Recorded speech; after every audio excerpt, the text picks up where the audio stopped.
Good morning मित्रों। तो मित्रों, अब तक हमने जो है हिंदी साहित्य के 3 इतिहास ग्रंथों के विषय में जानकारी प्राप्त की है, अध्ययन किया है। अब इसी क्रम को आगे बढ़ाते हुए हिंदी साहित्य का जो चौथा इतिहास है उस पर चर्चा करते हैं। उससे पहले मैं आपसे कहना चाहूँगा कि हिंदी साहित्य बहुत विस्तृत विषय है, इसलिए हमें सिर्फ कर्म ही नहीं करना है बल्कि हमें एक स्मार्ट वर्क करना है।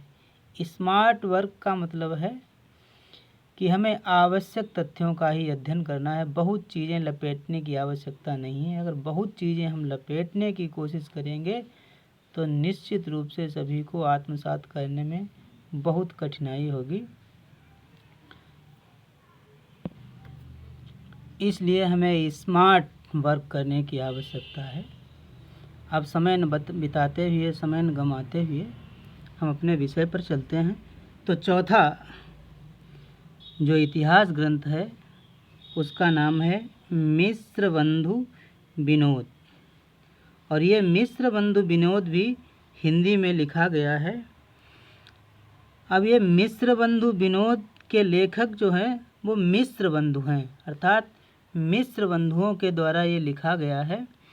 मिश्र बंधु जो हैं वो 3 हैं। ये 3 भाई थे, 3 सगे भाई हैं और तीनों मिलकर के रचनाएं किया करते थे, इसलिए इनका नाम मिश्र बंधु कहा जाता है। तो इन तीनों में सबसे पहले हैं गणेश बिहारी मिश्र, दूसरे श्याम बिहारी मिश्र और तीसरे सुखदेव बिहारी मिश्र। ये 3 जो है इस संयुक्त रूप से इस मिश्र बंधु विनोद के रचयिता हैं, रचनाकार हैं। तो इस बात को भी इनके नामों को भी याद रखें। तो कभी कभी ऐसे प्रश्न आता है, पिछली परीक्षाओं में पूछा गया है कि इन 4 में से, निम्नलिखित में से कौन मिश्र बंधुओं में शामिल नहीं है।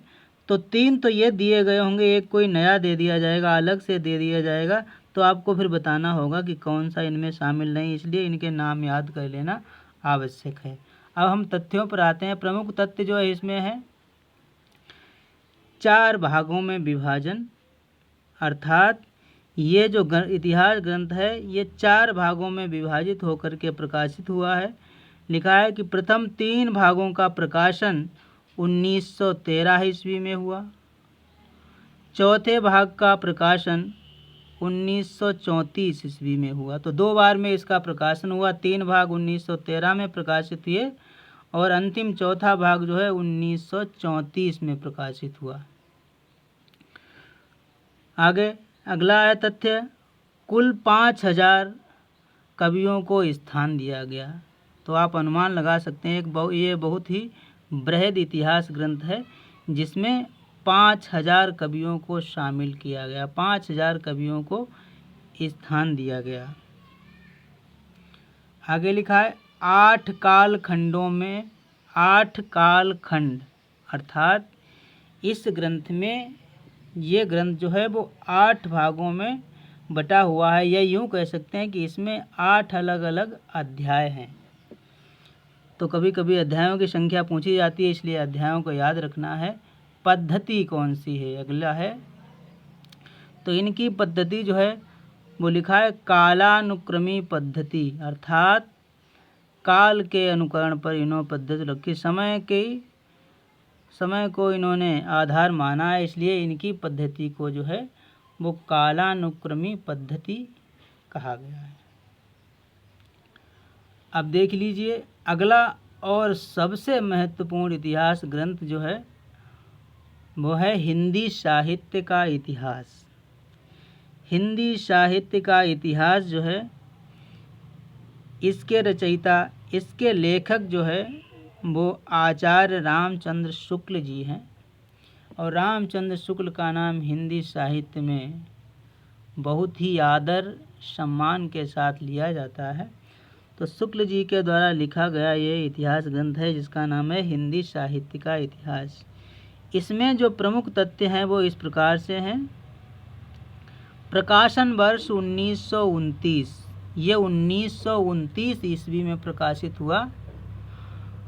दूसरा मुख्य तथ्य ये है कि काल विभाजन का सफल प्रयास। इससे पहले भी काल विभाजन के प्रयास किए गए हैं, काल विभाजन किया गया है, लेकिन आचार्य शुक्ल का जो काल विभाजन का प्रयास जो है वो सबसे सफल और सबसे ज़्यादा वैज्ञानिक माना जाता है। तीसरा तथ्य, नामकरण का स्पष्ट आधार। तो इन्होंने कालखंडों का जो नाम रखा उसका उनके पास एक स्पष्ट आधार है। उन्होंने प्रधान प्रवृत्ति के आधार पर अपने कालखंडों का नामकरण किया है। तो नामकरण का स्पष्ट आधार भी इनके ग्रंथ की एक विशेषता है।